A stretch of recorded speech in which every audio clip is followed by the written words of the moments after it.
Eh bien, moi, j'aimerais maintenant vous parler d'un sujet qui me tient vraiment à cœur. Que signifie pour vous? Et là, je vous pose la question. Appelez-nous et dites-nous vos réponses. Que signifie pour vous le retour du Seigneur sur terre? D'abord, croyez-vous que le Seigneur Jésus-Christ va revenir en personne? Est-ce que vous avez déjà lu dans la Bible que le Seigneur allait revenir et puis ça vous a un petit peu bouleversé et vous vous êtes demandé, mais comment cette chose, cet événement va-t-il s'accomplir? Bien, pour tous ceux qui auront fait de Jésus-Christ leur sauveur, ils seront comme attirés à lui. Ce n'est pas quelque chose que je peux vous expliquer très facilement, mais je crois à la parole de Dieu, il en est question dans la Bible. La Bible nous dit qu'en un instant, nous serons comme attirés à lui, à son retour, à son avènement.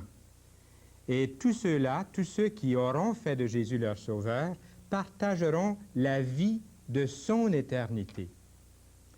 Et ça pourrait nous amener toutes sortes de questions. Appelez-nous et demandez ces questions. Nous essaierons de vous aider au téléphone. Il y a des conseillers, des personnes capables de vous répondre avec la parole de Dieu. Quelle sera votre situation auprès de Dieu? Disons par exemple que vous êtes en train d'écouter l'émission Toute la Bible en parle ou une émission semblable, ou que vous rencontrez quelqu'un, vous entendez un message, vous lisez la parole de Dieu et votre cœur s'ouvre au Seigneur Jésus et vous l'acceptez comme sauveur. Bien, quelle sera votre situation à vous auprès de Dieu?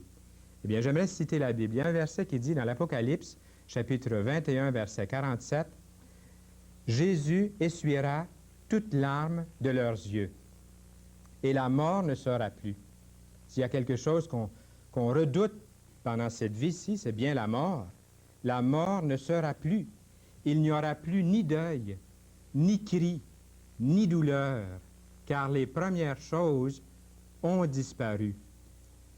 Durant les derniers jours, je n'ai jamais vu de toute ma vie autant de cris, autant de douleurs et autant de souffrances. Vous avez vu les mêmes images à la télévision et dans les journaux. Une explosion, un feu, une mine qui s'effondre.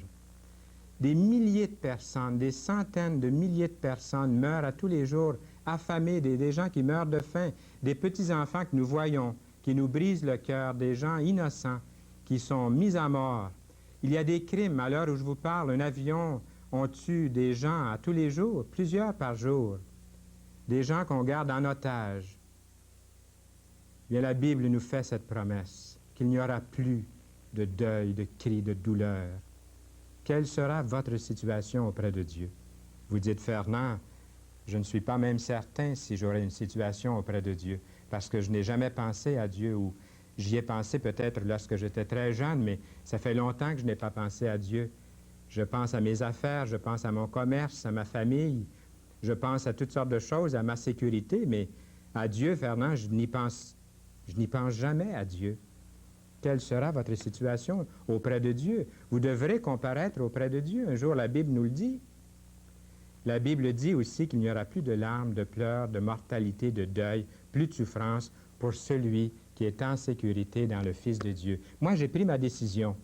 Je ne peux pas la prendre pour mes amis, même ceux que j'aime, ceux de ma famille. Chacun doit la prendre pour lui-même, comme vous devez aussi la prendre pour vous-même. Et je vous propose aujourd'hui de régler cette question spirituelle dans votre propre vie.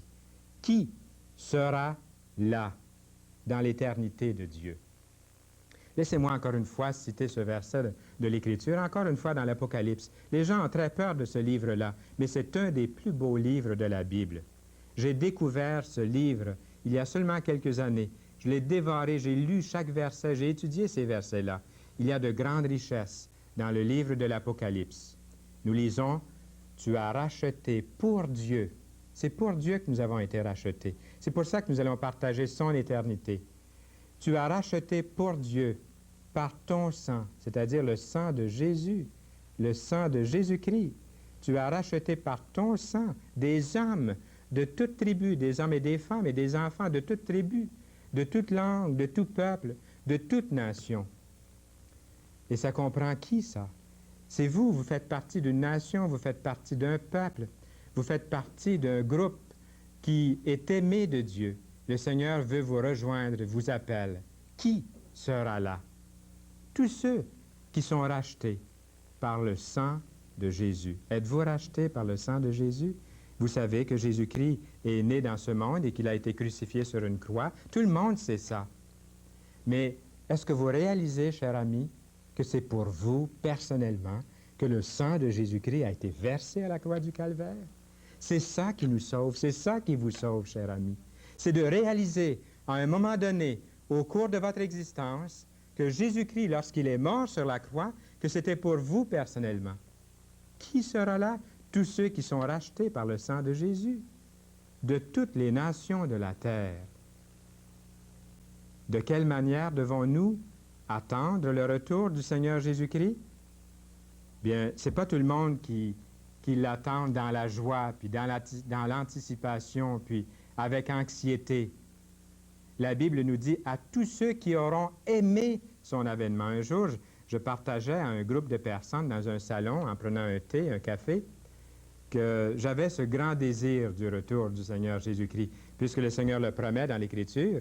Il a parlé plusieurs fois dans l'Écriture de sa première venue, avec beaucoup de précision, avec beaucoup de détails. Et puis, sa première venue s'est exécutée à la lettre telle que les prophéties bibliques l'avaient prédite. Toutes choses se sont réalisées à la lettre concernant son premier retour. Et maintenant, concernant son deuxième retour, sa deuxième venue dans le monde, est-ce que nous douterions? La Bible dit à tous ceux qui auront aimé son retour. Apprenons à aimer son retour. Désirons le retour de Jésus. Je peux comprendre qu'un grand nombre de personnes sur cette terre ne désirent pas son retour, son deuxième retour. Je peux comprendre ça. Nous devons l'attendre avec patience, avec anticipation. Laissez-moi vous lire un passage de l'Écriture, cette fois-ci dans Jacques, chapitre 5, et le verset 7 et 8. Nous lisons « Soyez donc patients, frères, jusqu'à l'avènement du Seigneur. Voici le laboureur attend le précieux fruit de la terre, prenant patience à son égard, jusqu'à ce qu'il ait reçu les pluies de la première et de l'arrière-saison. Vous aussi, soyez patients, affermissez vos cœurs, car l'avènement, c'est-à-dire le retour du Seigneur, est proche. » Et puis, lorsque nous réalisons que le retour du Seigneur est proche de cette façon-là, et surtout si Jésus-Christ est votre Sauveur, puis qu'il est votre Seigneur, vous le savez, vous savez qu'il est votre Seigneur, que son sang a été versé à la croix pour vous racheter, pour vous purifier, quelle joie de l'attendre. Vous vous mettez à aimer son avènement, son retour, et vous l'attendez avec patience. L'apôtre Pierre dit la même chose dans 1 Pierre 1,13. Nous lisons « Demeurez bien éveillés et mettez toute votre espérance dans le don qui vous sera accordé quand Jésus-Christ apparaîtra. » Eh bien, je pense qu'il ne faut pas avoir suivi un cours classique pour comprendre ce que Dieu veut que nous comprenions par ce verset-là. Lorsqu'il dit « Demeurez bien éveillés et mettez toute votre espérance dans le don, dans le cadeau que vous ne méritez pas, un présent, un cadeau qu'il va nous offrir, qu'il va nous accorder quand il reviendra, quand Jésus-Christ apparaîtra. » C'est ça qui nous fait aimer son retour. Je pourrais vous nommer des avantages, des choses merveilleuses qui sont rattachées au retour du Seigneur Jésus-Christ. Il a dit « Consolez-vous donc par ces paroles. » La parole ici nous exhorte, nous enjoint, nous encourage d'être alerte aux choses spirituelles. Alors je sais très bien comme vous que la plupart des gens ne sont pas alertes aux choses spirituelles. Ils s'en fichent comme dans l'an 40. Ça leur passe par-dessus la tête plusieurs pieds. Ils ne sont pas alertes, ils ne sont pas sensibles aux choses spirituelles. Pourquoi? Ils sont bien trop occupés à gagner leur vie, des choses bonnes en soi. Je le conviens bien. Mais la Bible nous dit que nous avons avantage à être sensibles, à être prêts, à l'attendre, à aimer son retour, à être alerte aux choses spirituelles. Pensez aux dons qu'il nous sera donné, qu'il nous sera accordé.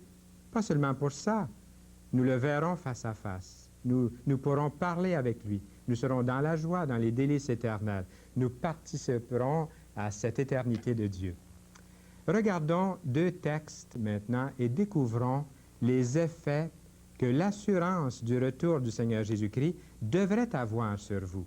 Nous lisons dans le premier texte, « Le jour du Seigneur viendra comme un voleur ». Qu'est-ce que ça veut dire? Bien, c'est simple. Encore une fois, c'est d'être prêt. C'est de l'attendre d'un jour à l'autre.